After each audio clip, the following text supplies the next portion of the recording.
পেকুয়া চৌমুহনী এলাকায় CNG counter দখলকে কেন্দ্র করে গাড়ি ভাঙচুর ও গোলাগুলির ঘটনা ঘটেছে।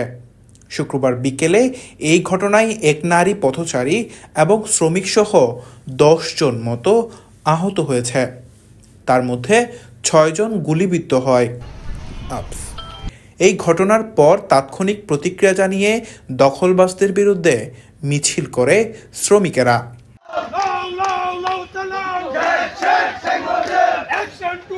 শ্রমিকেরা জানান, অতর্কিত অবস্থায় এলোপাতাড়ি গুলি করে সিএনজি কাউন্টার দখলে নিতে চেষ্টা করে পরে সাধারণ মানুষের ধাওয়া খেয়ে পালিয়ে যায় দখলবাজেরা।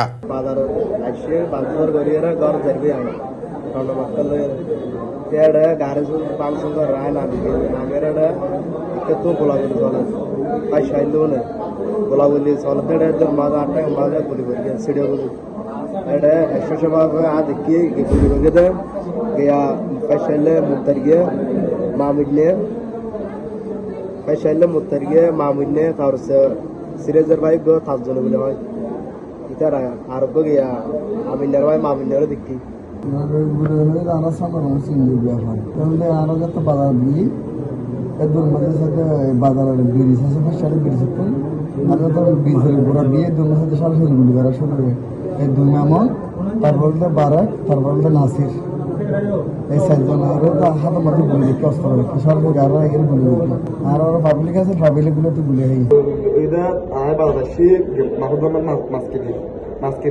মাস্কের বাইরে তো হয়তো যায় এদমে দেখে দিয়ে ইমারের কেউ বিয়া মাখান্ডার মারে তারপর এত বাড়ি দেখে কি গুলি লাগিয়ে অবৈধ অস্ত্র উদ্ধার সহ সন্ত্রাসীদের আইনের আওতায় আনার দাবি শ্রমিকদের।